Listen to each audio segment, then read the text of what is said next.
What's up everyone, my name is Mark Hawk, and today we're doing a quick look of the new TomTom Bandit.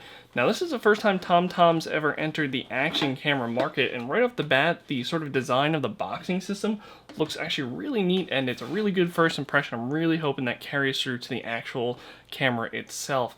Now TomTom's big push with the Bandit is its ability to kind of push out edits from your footage to your friends faster and easier than maybe waiting to bring it home and edit the footage yourself. So the way it's going to do that is it has a bunch of built-in sensors like GPS, accelerometer, sort of rotation, and then you can pair it up with other devices such as a heartbeat sensor, and it's going to use all of this data that it collects to try and build a really entertaining edit at the end of the day. And it's going to do that by connecting to your smartphone while you're still on the mountain or out on your adventure. Now what you can do is this will basically act as the Wi-Fi hotspot. Your phone will connect to the camera, and then you'll shake the phone, and within a second or two it'll build an edit for you. So we're going to go into that a little bit later, maybe in a separate video, just so we can showcase it properly. But for now, we'll start by taking a look at the TomTom Bandit itself. Now to get it off this little tray here, it has these little sort of squishy pieces that are going to be to clip and lock into place. So to get it off of this, we're just going to squeeze those pieces in and pull it out. Now if you got the standard edition, there's not going to be a whole lot in this box here. You're basically going to get yourself a manual, a sheet on removing the back cover, 2 adhesive mounts, and an extremely useful GoPro mount. However, if you get the premium pack, you'll get the remote with extra straps, the charging cable, the dive housing lens, a roll bar mount, a few more quick release plates. You get a lot more for an extra $100, and it might be worth looking into that if you are interested in the TomTom Bandit. Now the Bandit itself has a slightly interesting design. The front lens that it ships with in the standard edition is splash proof, so it's not fully waterproof, but what we can do is we can actually press this little button here on the front of it, and we can rotate it to the left, and it'll pop right off. Now we can then put on a fully waterproof housing right on the front of it, or maybe in the future third-party makers or maybe TomTom themselves can put out sort of ND filters that we can use to just swap onto that. There's actually a lot of possibilities with it. I think that's a pretty neat idea. I just wish that by default both versions shipped with the waterproof housing one. So to put it on there, we just sort of push it into place, and then we'll just sort of spin right until we hear that click, and then we'll know it's into place. On the top here, we have this sort of stop button. This is, if we hold this for 2 seconds, this is how we'll power off, and this is actually how we'll stop our recording. My only problem is it doesn't really feel like a button, which might be by design, or it just might be the review unit I have. It just doesn't really feel like it clicks until I push pretty hard, which if it's on a tilted mount, might push it forward a little bit easier, which is, I wish it was just a little more locking into place. And speaking of locking into place, we have this sort of rotating design here, so we can hook up our mounts that clip onto the bottom here relatively easy. And then if it's sitting on the side of your head, but you have a tendency to lean your head, we can actually rotate the camera. So we don't have a rotatable lens, but we basically have the next best thing. My only problem is this actually makes it sit a little bit high, and this is a little looser than I'd like. I wish there was a way to tighten this sort of area. But otherwise, it's a pretty clever design for keeping it mounted on the top of your head, side of your head, or even on your shoulder. We did a shoulder-mounted video, and I basically had to rotate it a little bit to counteract how I was leaning on my bike. So it's a really neat design. Up here we have the LCD screen and a sort of D-pad here. Now if we hold this button, this is also the power and highlight button. So if we hold this down, the camera will turn on. We'll have access to this D-pad, which we'll go over in a little bit here, but we can quickly just sort of skim through all of these little menus here and quickly adjust settings, so we'll come back to that in a little bit. Again, to power off, we'll just hold this stop button for 2 seconds. It'll just power off. Now, this little back piece here that comes down is how we'll charge the camera with the provided cable. Now the provided cable is only available in the premium edition, which is $4.99, and the standard edition retails for $3.99. If you do end up being interested in the TomTom Bandit camera, I would definitely suggest looking at the premium edition, as it does come with a ton more accessories that just sort of vastly makes the usability of the TomTom Bandit, especially at launch, much more appealing and has a lot more functions. Now, if we don't have the charging cable and we just bought the standard edition, the big question is, how do you charge your battery? Well, the big thing is the camera sort of, again, is modular, and we'll just pop this back piece out. This little interesting device is your battery. It's also your USB charger and your USB 3 transferring of footage. Your micro SD card actually plugs right into here, and we could just plug this into the computer and charge it. If we have, let's say, something like a battery backup unit like we have here, we can actually charge this on our adventures, which means we don't have to carry around a bunch of cables. We can actually just plug this into any USB device, and it's good to start charging, which is kind of interesting. It's a kind of an interesting design choice, but it does limit us to the battery power that we have that day. It definitely outlasted some of my standard lithium batteries that plug in. It actually, I believe, is a 1900 milliamp battery. If you compare that to a GoPro or something like the Garmin, those are around 1050. So this is beating it almost by 850 milliamps right out of the box. If you click on the bottom of your screen, we're actually going to do a battery test. I just don't have it done at the start of this, so you can see what the actual battery life is at a few of the resolutions. So if we press the highlight or record button here on the top now, we can actually see our battery level through these LEDs.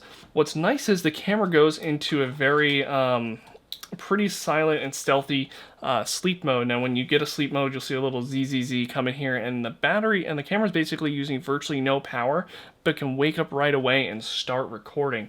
So if we turn this guy back on here, and I'll try and go over some of this photo stuff real fast without getting caught up. We just want to showcase some of the UI, but we'll go over some of the settings, such as our still photos will actually do an incredible 16 megapixels in their photos. Now, navigating through some of these options here, things like general and status, those are kind of universal settings that are in everything. So if we go to photo, this is basically our standard menu where we can see what our settings are. So on the bottom there, you can see we have our burst mode set to 1 second, and those multiple photo icons let us know we're in burst. Up here is our GPS icon letting us know we're connected, or our Wi-Fi signal is in the middle there.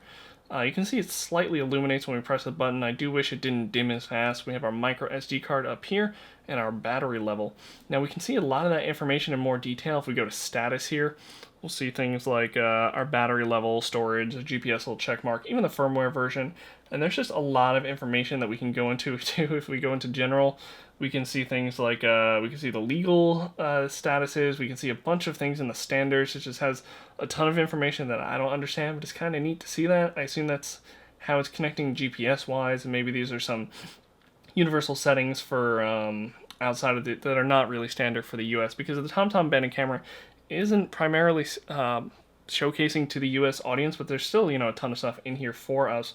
Camera here, we'll have like languages, so we have multiple languages that we can go through. You can just see there's just a bunch here. Again, because it's not specifically made for US markets, and that's why we can switch between miles and kilometers. We can do imperial or metric, beeps, lights, things that are standard on the camera, and we can always reset all of that stuff. If we want to connect it to the phone app, we could do this really easy, but we'll kind of showcase that again a little later. There is a remote that you can get with the premium edition that doesn't come with the standard edition. We actually have it because we got a review unit.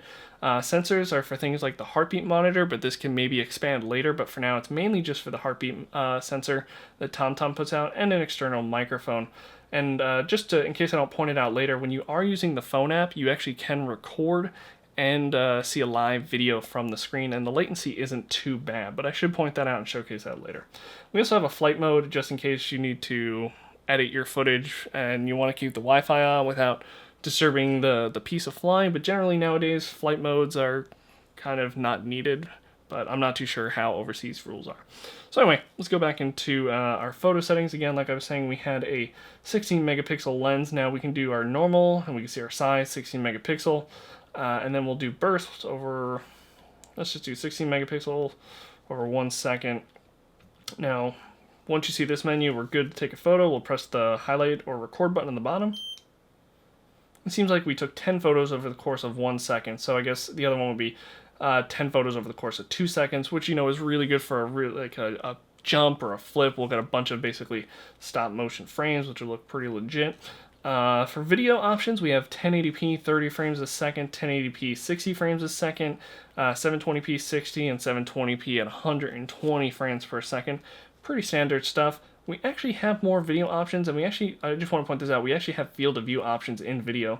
So if you want to do wide and have like a 170 degree lens, you can do that, or if you want something that's a little more zoomed in, we have the normal field of view here. But what I don't really see showcased a lot is this at the bottom is the cinematic mode. Now, you might know this camera does do 4K, but what you might not do, well, it does 4K at 15 frames a second, which to me is kind of pointless. 15 frames a second is just way too slow for playback. It's not enjoyable. It's not even good for still landscape shots, if you ask me. What the big selling point they should be pointing out is it does 2.7K at 30 frames a second. Not a lot of action cameras do that. In fact, the only one that really comes to mind is the GoPro. And I know a lot of people really want 2.7K at 30 frames a second because maybe you don't need 4K. Maybe you don't have a 4K television. Maybe your computer can't handle 4K, but you want a resolution that's slightly future-proof. Having 2.7K in there at 30 frames a second is a really nice option. And it's mainly what I've been shooting on for our tests. Again, we're going to do a whole video section where you can see a ton of raw footage. You can click the link in the bottom below if you just want to jump to that right now. You've seen enough. Or you can wait till the end of this video and we're going to have a bunch of other links for the TomTom Bandit. So again, we have all these sort of general, well, you know what, cinematic mode, we actually don't get field of view options. That is one drawback of those higher resolutions, but that's okay. Because we could just crop in, if we're doing a 1080p edit, we could just crop in on that footage, which is just fine. We have slow motion mode, so if you want to record and not do the post-processing yourself to slow down the footage later, you can go into these options. You can basically do 720 at 4 times, so it's taking 120 frames per second, playing them back at 30 frames a second, which is 4 times slower. 1080p will do 2 times slower, and we actually don't have the option to do 480p in our standard settings, but here we can actually do it. So I'm assuming it's going 240 frames a second at 6 times slower, but my math is way off there. And then again, we have field of view options, but it all depends on the scale we pick. So again, we don't really have to do any work, and our videos will automatically be slow motion later, which again, saves us time, and if we're doing those edits on the mountain, that's a great option to have. And then we'll just go down to time-lapse. Now, the one thing I want to point out with time-lapse, I think what most people think of when they think of time-lapse is a series of photos. And that's essentially what this is doing, but it's building back the time-lapse in a video form for you. So what I mean is, when you go to look at your time-lapse later, it's going to be a QuickTime video. We're not going to have still photos. So we'll do 4K or 1080p. I would probably pick 4K since it's a time-lapse. You want it to be really high quality. You want to have a lot of information later. And our intervals go in only seconds, so we can only do 1, 5, we're going to order 1, 5, 10, 15, 30, and 60, and that's really it. It would be really nice to have a 2-second option. Now you might think to go to our phone app, we might have to go into our video and then go down here and then go to general and maybe connect, and that's how we're going to connect to our phone app. But if we want to turn the Wi-Fi on our camera, we're actually going to go basically to this general mode up here. Again, this is basically our home screen for whatever mode we're in. If you press up, we're actually going to activate the Wi-Fi on the camera. Now we're going to get the camera name here, and we're also going to get the password here, so you never really have to remember it, provided you have access to the screen. So if for some reason you can't see the screen or it's broken, make sure you get that information into your phone ahead of time, because once you put it into your phone's going to save that information. You'll never really have to put the password in again unless you're connecting to a new phone. So with this activated, we're actually going to jump over to our app video now. Again, as I mentioned before, the big selling point of the TomTom Bandit is you can quickly create an edit based off your adventure. It's going to calculate your adventure based on a bunch of different things it's collected from sensor data, and it's going to try and build you an edit, but does it do it really well? Well, we'll see. And then after that, we'll take a look at a bunch of raw footage that we shot over at Snow Summit when we were doing we went up there for a bunch of mountain biking, but it turned out to be a giant forest fire, and there were just helicopters and just fire and smoke everywhere, and we were just really in the thick of it. So we grabbed a lot of footage from that day. Be sure to check out that and the app video coming up right next. Anyway, let me know what you thought of the TomTom Bandit hardware section in the comments section below. As we've been talking over this, you should also see some size comparisons between some other action cameras on the market. If you're familiar with the Contour, the TomTom is just just a bit smaller than the Contour 2, but it's much larger than any of the Sony action cameras, but it's not as tall as the X1000V. And then again, if you know the profile of maybe the Garmin Verb or the GoPro Hero 4, the size comparison should be pretty obvious, but overall, the TomTom battery life-wise, it should be pretty interesting. Let me know what you thought in the hardware section below. We still have a lot more to cover, so let me wrap this up. Be sure to like and subscribe if you found this interesting. Please share this video. It's a huge help to me. Anyway, I'm Markov, and I'll see you in the next section. Have a good one, everyone.